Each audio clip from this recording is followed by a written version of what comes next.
Mana bu reklamadagi o'sha kichkinagina chok mashinachamiz.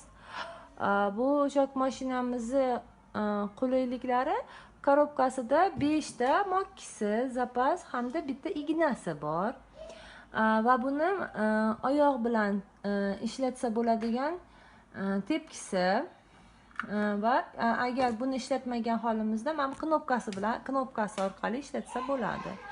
Mana yana buni elektr tarmog'i orqali yoki bo'lmasam batareya orqali ham ishlatsa bo'ladi. Mana hozir ishlatgan materialimiz qalin material, lekin tikishi